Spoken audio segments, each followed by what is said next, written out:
faites absolument pas attention ni à ma tête ni à l'éclairage. Clairement, j'aurais pas pu bosser dans le cinéma. Et à mes cheveux et à rien. Je viens de rentrer, il doit être presque 22h, je viens de rentrer de Paris. J'y étais en déplacement pro et on est mercredi. Et je ne vous ai toujours pas pris de la semaine. Du coup, là, je suis rentrée, je me suis dit, vas-y, pose-toi. C'est-à-dire que j'ai mis une tarte salée que j'ai faite avant-hier à réchauffer. Et voilà, et en attendant que ça réchauffe, je viens papoter un petit peu. J'avais mis la caméra comme ça, mais en fait, ça fait trop bizarre cette lumière. En fait, j'avais mis la caméra sans lumière comme ça, enfin lumière ambiant. Et en fait, ça fait du bruit à l'image. Ça fait du bruit, ça fait une espèce de... Je sais pas, c'est pas super clean. Je vais essayer d'allumer la grande lumière. Qu'est-ce que je voulais dire? Oui, alors j'ai poursuivi l'embuscade. J'en suis vraiment à la fin. Je pensais le terminer dans le train. Mais en fait, j'avais 2-3 autres choses à faire. Donc j'ai bien avancé. Mais je ne suis pas encore à la fin. J'aimerais vraiment le terminer demain soir. Peut-être ce soir d'ailleurs. Alors c'est toujours un coup de cœur ce livre, mais j'ai été un petit peu déstabilisée.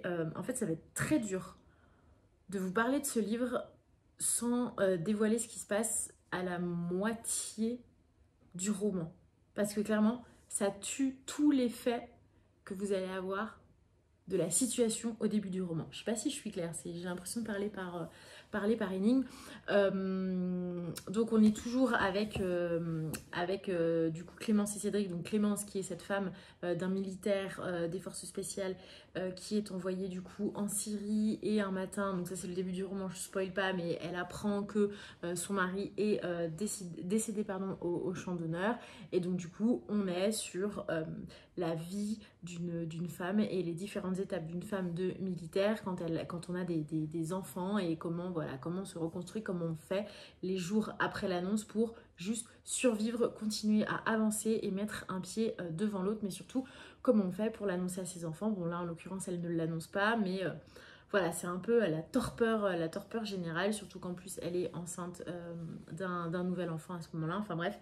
Et du coup, à un moment, ça bascule dans toute autre chose. C'est-à-dire que je pensais que ça allait être un roman uniquement centré sur ça, sur une femme de militaire suite au décès de son mari, et comment elle vit ça et comment elle survit. Et en fait, c'est comme si on avait pris un chemin, puis que hop, on avait pris un autre chemin, et encore une fois, là, j'en suis arrivée à hop, allez, on prend encore un autre chemin. En fait, c'est presque trois sujets d'un gros sujet en un sujet. Ouais, je parle vraiment par énigme ce soir. Je sais pas si c'est la fatigue, mais enfin, je sais pas si je serais très. Enfin, c'est trop dur en fait de vous parler de ce livre sans vous dévoiler. J'ai tellement pas envie de vous dévoiler ce qui se passe. Mais c'est beau en fait. C'est assez inspirant. C'est psychologique à la fois. C'est social. Et puis c'est un sujet que, bon sang, enfin, moi il me semble pas avoir lu grand chose sur ces femmes de militaires dans un livre récemment ou dans... Enfin, non, je crois, enfin dites-moi hein, si vous avez déjà rencontré des livres qui abordent ce sujet, mais pour moi c'est la première fois. Donc vraiment, un beau roman, enfin qui file en plus très vite, et puis on s'attache à ce personnage de Clémence qui est une femme quand même relativement forte, et en même temps c'est une femme de militaire, donc je pense qu'elle n'a pas d'autre choix que d'être forte, mais du coup on a aussi toutes les failles que ça comporte, et comment on gère aussi les beaux-parents, quoi, les parents de Cédric, comment on gère sa propre mère, comment on gère aussi le deuil des autres veuves qui nous accompagnent là-dedans. Enfin chacune il va de sa réaction, l'une qui est très en colère et qui veut absolument comprendre ce qui s'est passé, l'autre qui était même pas fiancée mais qui pourtant était la compagne, l'amoureuse je crois que c'était Thomas, donc d'un militaire qui est mort également au même endroit en Syrie, mais qui du coup n'a pas tellement voix au chapitre puisqu'elle n'était pas la femme officielle du militaire. Enfin, il y a vraiment plein de profils de femmes comme ça. On reste bien entendu autour de Clémence, mais il y a d'autres profils de femmes qui accompagnent Clémence, puisque Cédric n'était pas seul lors de cette mission et pas seul décédé au combat. Voilà, donc je suis contente parce que ma langue n'a pas vrillé et... Chut, Laura, tais-toi. Je me tais parce que je sais que plus je parle et plus je vais potentiellement m'engouffrer dans une direction que je ne veux pas prendre, à savoir vous dévoiler la vérité sur ce roman. Et en parallèle, j'ai commencé en lecture commune avec plusieurs lectrices, dont je vous mettrai les profils juste en bas, du tome 5 de la saga des 7 sœurs de Lucinda Riley, la sœur de la lune, avec Tiggy qui est la sœur la plus lunaire de la sororité. Et alors, ça démarre en Écosse, donc moi, fan, voilà, incommensurable de l'Écosse, j'adore.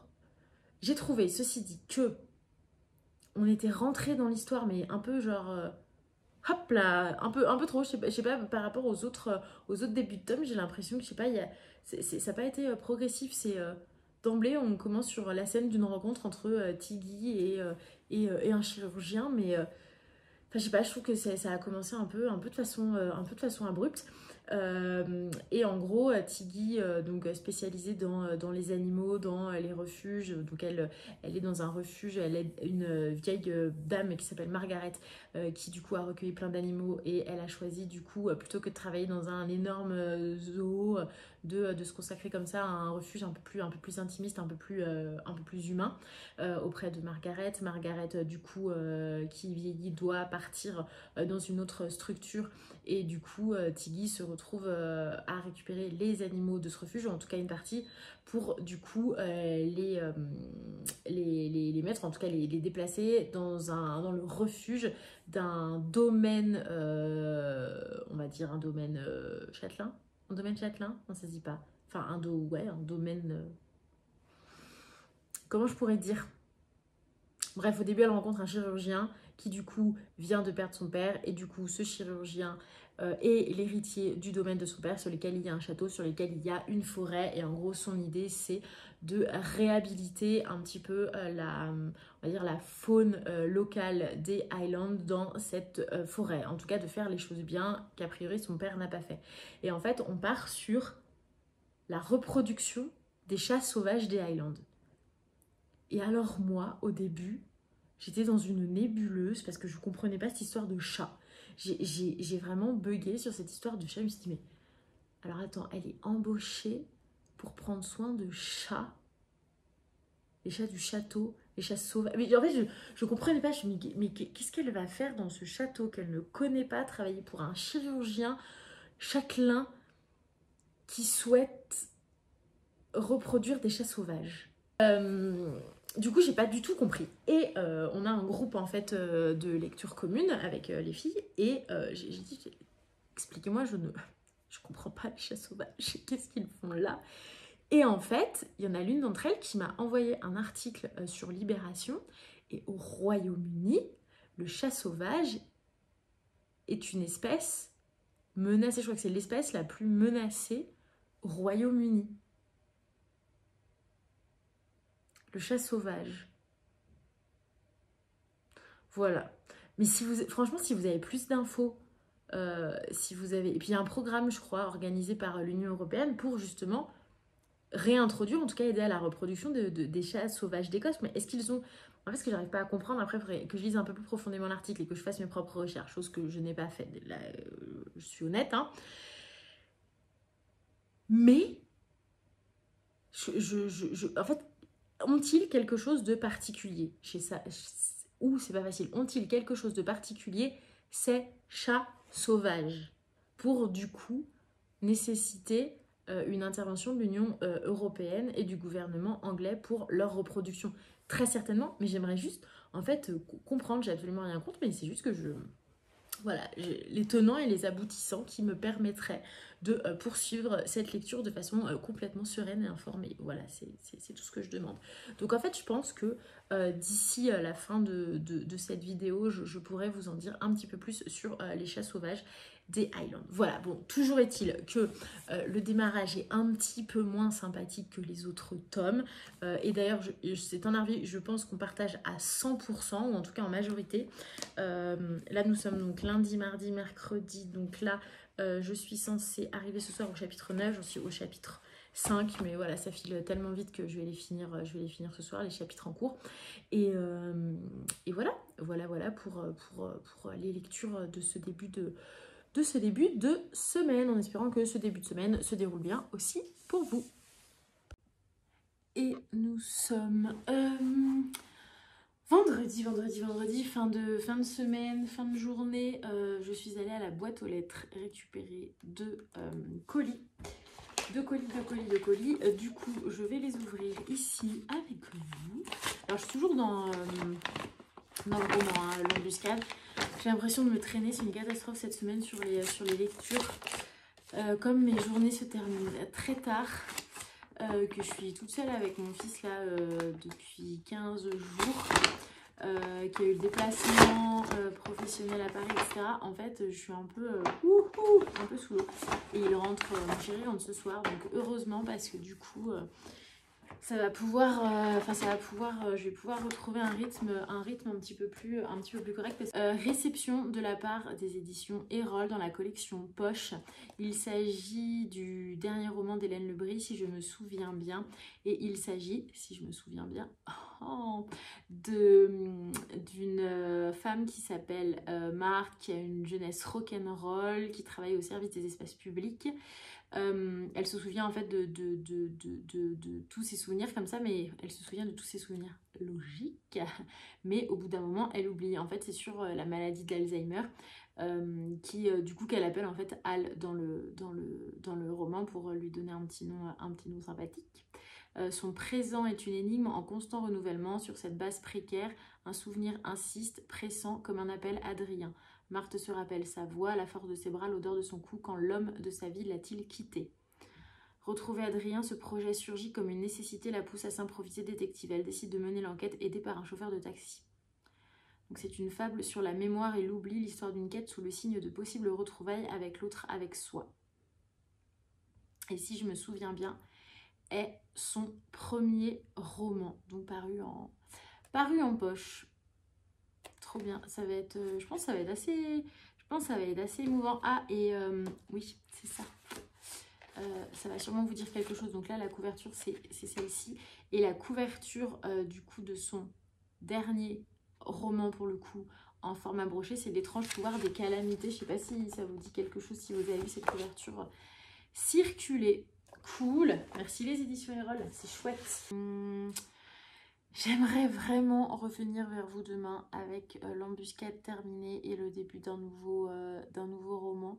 Voilà, vendredi soir, j'aimerais vraiment bouquiner ce soir un peu plus. Alors après, je sais pas vous, mais moi le danger toujours, c'est que là il y a plein de saisons de séries que j'adore qui sont arrivées. Donc il y a eu You, La Casa de Papel. Enfin, il y a You aujourd'hui, donc la 3e saison qui est sortie, La Casa de Papel. Il y a eu autre chose aussi, Business Family. Est-ce qu'il y en a une 4e? Enfin bref. Et là, moi là, mon cœur balance en fait, livre, série, livre, série, je sais pas. Et le danger de la série en fait, c'est que je suis incapable, et j'en parlais avec Sophie du Compte du Café des Livres il y a quelques temps.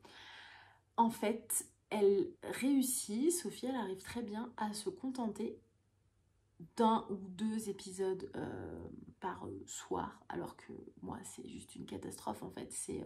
J'avale, c'est une boulimie en fait, surtout quand la série est bien foutue, que l'histoire est chouette, que les acteurs sont bons. Et ben typiquement j'enchaîne en fait jusqu'à plus soif, jusqu'à ce qu'il n'y ait plus d'épisodes et que je sois très triste de quitter les personnages jusqu'à la prochaine saison. Voilà, je n'ai absolument aucun contrôle sur moi face aux séries, et c'est un vrai problème quand on adore lire aussi. Et d'ailleurs, ça me fait penser à la dernière vidéo de Sophie, je crois que c'est 15 ou 12 conseils, 15 conseils pour lire plus.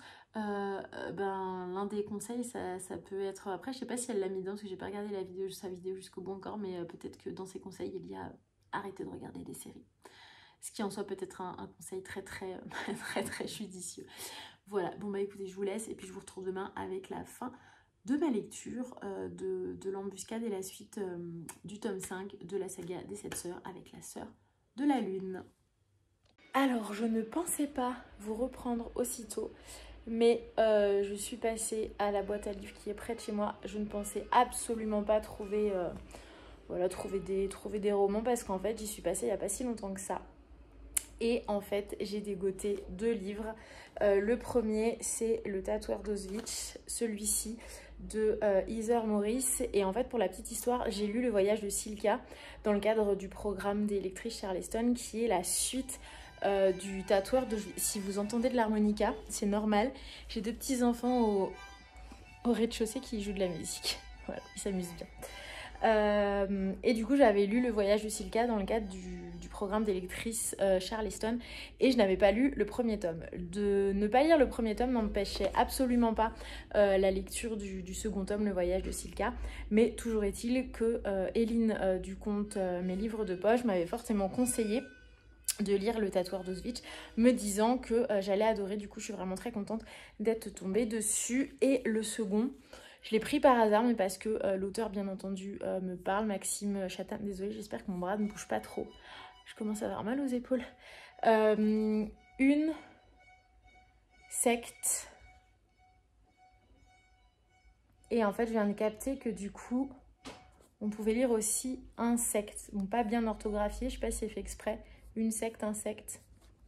De quoi il s'agit et si tous les insectes du monde se mettaient soudainement à communiquer entre eux, à s'organiser, nous ne survivrions pas plus de quelques jours. Entre un crime spectaculaire et la disparition inexpliquée d'une jeune femme, les chemins du détective Atticus Gore et de la privée Kate Cordell vont s'entremêler.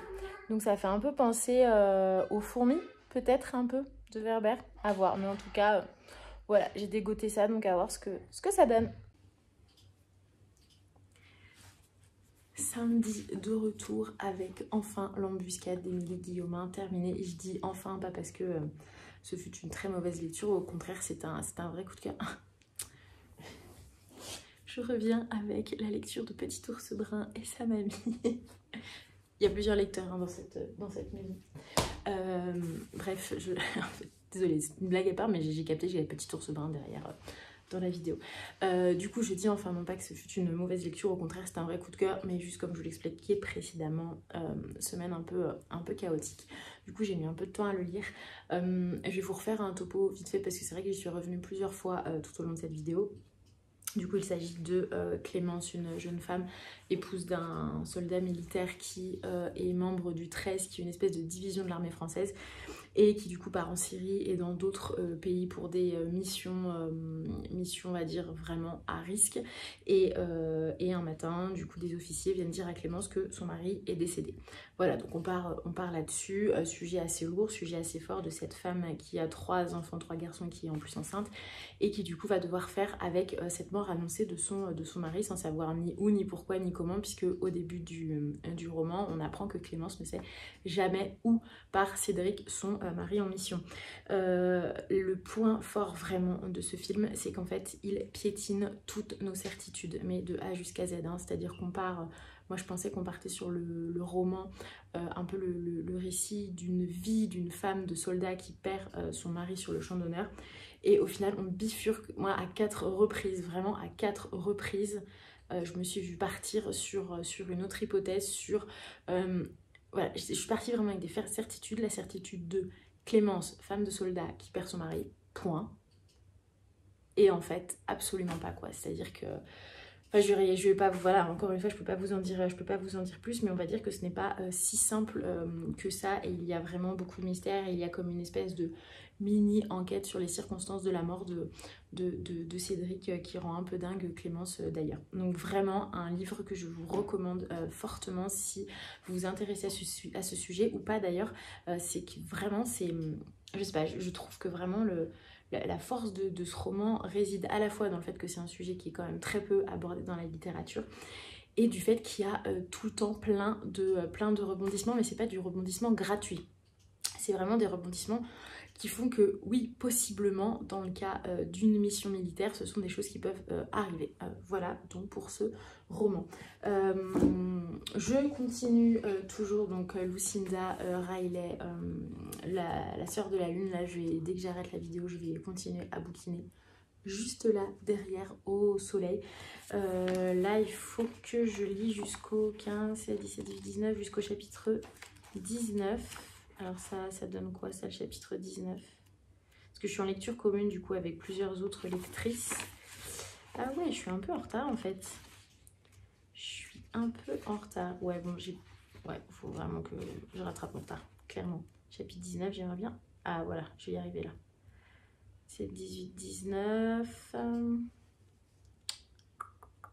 Voilà. J'ai ça à lire aujourd'hui. J'espère que ça va le faire. Bref, on verra. Super bonne nouvelle que j'ai reçue hier. En fait, c'est trop drôle parce que c'est Fanny du compte Madeli et des livres qui du coup a posté en story Instagram hier en fin de journée. Je sais plus comment elle a mis ça, mais elle a mis email reçu, partenaire l'archipel, super contente. Enfin, je sais pas ce qu'elle a mis exactement, mais quelque chose dans ce goût-là. Et du coup, je me suis dit, ouh, ça veut dire qu'on a la réponse pour le partenariat avec les éditions Archipel. Et donc, du coup, je suis allée dans ma boîte mail et j'avais le mail de partenariat pour du coup la collection Archipoche. Et du coup, il va falloir que je choisisse les livres. Du coup, alors c'est vrai que du coup, la personne avec qui on est en contact vraiment nous conseille, parce que dès qu'on reçoit le livre, on a vraiment un mois pour les lire. Et rendre du coup un avis dessus. Du coup, elle nous conseille de vraiment pas trop surcharger notre programme. Et Dieu sait que le programme La Palle et tout est déjà bien surchargé. Donc voilà. Et du coup, dans les poches, alors il y a le sang des Belasco. Ah d'ailleurs, en voulant faire ma publication Instagram hier pour annoncer le partenariat, je recherchais du coup les derniers livres L'Archipel que j'avais lus. Et je suis une fan inconditionnelle de Christelle Duchamp depuis que j'ai découvert son livre Le sang des Belasco, qui n'est pas son premier policier thriller, puisque le premier c'est celui-ci, L'Art du meurtre, que j'avais trouvé sur Vinted ou Momox, je ne sais plus, que j'ai adoré. Et en fait, en voulant repiocher ma publication Instagram de ce livre pour le repartager en story, je me suis rendu compte que je n'avais jamais publié mon avis sur ce livre que pourtant j'ai adoré. Donc je l'ai lu il y a quoi, il y a 3 semaines, et j'ai jamais posté mon avis. Donc du coup je vais le faire, je vais le poster je pense lundi soir. Et du coup dans le programme en fait il est indiqué que Christelle Duchamp sort un nouveau roman, donc qui va être en brochet, donc je suis pas partenaire sur les brochets, donc je découvrirai plus tard, mais qui est du coup des livres-nous du mal. Quand Anaïs n'a plus de nouvelles de sa sœur, celle-ci ne tarde pas à comprendre que sa disparition n'a rien de volontaire. Alors quand les corps mutilés de jeunes femmes sont retrouvés dans la région lyonnaise, le pire est à craindre. Et du coup, le sang des Belasco, pareil en poche, mais j'ai déjà lu le sang des Belasco, donc je vais pas le redemander. Par contre, me tentait bien La clinique du crime, qui a l'air d'être un cozy murder, un classique du roman policier anglais. Ah non, dans la lignée des romans d'Agatha Christie, donc de Nguy au Marche, troisième enquête de Roderick Allen de Scotland Yard. Ça me tente vraiment beaucoup. Et après, dans les romans, il y avait un grand roman, il y a Au pays des eucalyptus, l'histoire d'une jeune préceptrice dans la bonne société londonienne, où il y a aussi Les pionnières, mais ça a l'air d'être une saga, puisque là c'est le tome 1. Donc je sais pas si je me prends de suspense pour cette fois-ci, ou un classique. Il y a Persuasion aussi de Jane Austen, je sais pas, faut que je vois, mais en tout cas le programme donne vraiment envie. Et ce qui est cool, c'est que même si du coup on reçoit les poches dans le cadre du partenariat, on peut également quand même avoir accès en version numérique aux brochets qui paraissent, et aussi à une partie de la collection Instant Suspendu. Donc c'est plutôt cool. Donc je suis vraiment contente. Puis je suis vraiment contente de rejoindre voilà, des copines. Il y a Eline de mes livres de poche, mais qui elle est partenaire depuis un moment déjà. Et puis Fanny, du coup du compte Madeli et des livres. Et ça c'est plutôt sympa. Voilà, donc je vais vous laisser du coup, et je vais repartir à cette lecture. Et en parallèle, j'aimerais bien me faire une autre lecture. Je ne sais pas trop laquelle. Peut-être le livre Tour de France de 2 gamins d'aujourd'hui, ou qui est plutôt un récit de voyage, aventure. Je vais voir ce que je fais, ou sinon La Lune orpheline de Baptiste Téchon. Baptiste Téchon? Oui, c'est Baptiste Téchon. Je vais voir ce que je fais. En tout cas, j'avance là-dessus et je vous reprends très vite. Je vous reprends dimanche soir. Ne m'en veuillez pas de ma dégaine, de mes cheveux. Je sors de la douche. Je vais clôturer du coup cette vidéo avec deux réceptions. Deux réceptions en fait que j'ai récupérées de mon ancienne boîte aux lettres. Heureusement, on a encore accès à notre ancienne boîte aux lettres. Puisque j'avais deux réceptions dedans et je pense que je vais prévenir une nouvelle fois ces deux maisons d'édition que j'ai déménagées et que du coup j'ai une nouvelle adresse pour pas que du coup des colis se retrouvent ou perdus ou pas réceptionnés, ce qui serait vraiment dommage. Du coup là c'est une réception de la part des éditions HarperCollins. Oh trop bien, oh trop cool, oh, je suis trop contente. Il s'agit, alors il faut que je regarde quand est-ce qu'il sort, du livre L'étudiant de Vincent Ahuy chez HarperCollins Noir, la collection noire. Dans les hauteurs alpines, le piège se referme. Les Lessards, chefs depuis 3 générations, sont une institution dans leur région. Après la mort de son père et la disparition de son frère aîné, la mère de David Lessard est victime d'un cancer et ne peut plus supporter le poids du restaurant familial au bord de la faillite.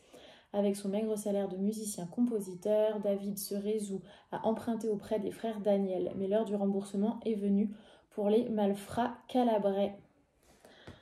J'adore la couverture. Rouge comme ça, rouge et noir. Et alors, je ne sais plus quand est-ce qu'il sort. Je vous l'indiquerai dans la vidéo. Est-ce que c'est marqué à la fin, sinon peut-être? Non, je vous l'indiquerai. Et le second, c'est un roman noir de Lou Bernay, Seuls les vivants. Alors là, on est sur quoi? À l'été 86, 2 tragédies secouent Oklahoma City. 6 employés de cinéma sont tués dans un vol à main armée, un seul survit. Au même moment, une adolescente disparaît pendant la foire annuelle de l'État. 25 ans plus tard, les réverbérations de ces affaires non élucidées résonnent encore dans la vie des rescapés. Donc c'est l'enquête de Wyatt, détective privé à Las Vegas, qui le renvoie vers ce passé qu'il a tenté de fuir et au mystère du vol à main armée qui a coûté la vie de ses amis. Trop chouette. Ah, il a écrit des nouvelles publiées par le New Yorker, cet auteur. Trop bien. Donc deux de la collection noire, pardon, de chez HarperCollins, et j'adore cette collection. Et hop là, le second colis, c'est du coup Fleuve Édition. Oh mais trop bien! Oh mais trop bien! Alors, oh mais je suis trop contente aussi. Parce que, en fait... Oh mais c'est trop chouette! En fait, j'ai reçu, il y a quelque temps, les épreuves non corrigées du roman Le Fracas et le Silence, qui est sorti le 7 octobre.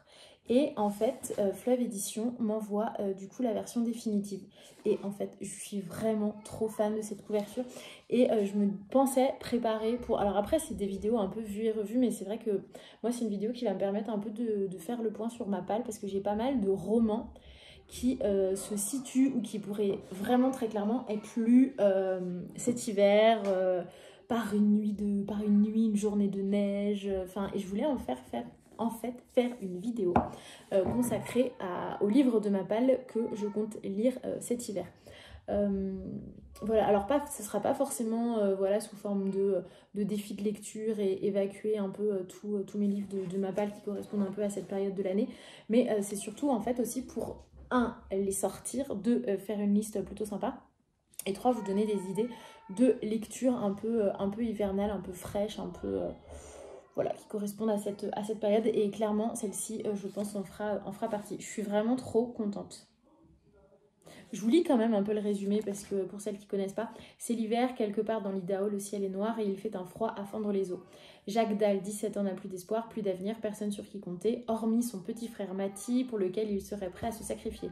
Depuis la mort de leur mère, leurs ressources sont de plus en plus réduites. Jacques n'a plus le choix. Pour éviter de devoir confier son frère à un orphelinat, il doit trouver l'argent du braquage qui a envoyé son père en prison.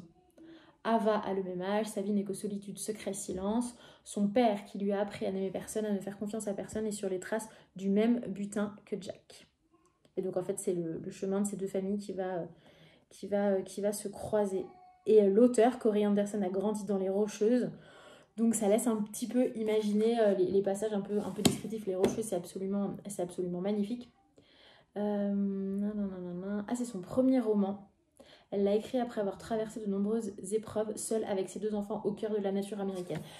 Franchement, en plus j'aime bien parce que du coup j'imagine que ça va être un vraiment beau croisement entre du coup ce que Corey Anderson a vécu, son quotidien, sa vie dans les Rocheuses, dans la nature, et du coup cette histoire qu'elle a créée toute pièce. Et j'aime bien du coup quand la vie de l'écrivain et quand son roman, quand réalité et fiction se croisent comme ça pour créer quelque chose, j'imagine, d'assez fort et intense. Voilà, allez, je clôture cette vidéo parce que je pense qu'elle va vraiment être très très longue. J'avais peur de ne pas avoir grand chose à partager, à dire cette semaine, et au final c'est tout le contraire. J'ai souvent pris la caméra. Donc voilà, mais c'est plutôt cool. Du coup voilà, je vous laisse demain, lundi, midi. Je pense que je vais profiter de ma pause déj pour finir de monter cette vidéo et vous la poster demain soir. Voilà, on fait comme ça. Bon allez, je vous laisse. Bonne soirée et on se retrouve dans la prochaine vidéo.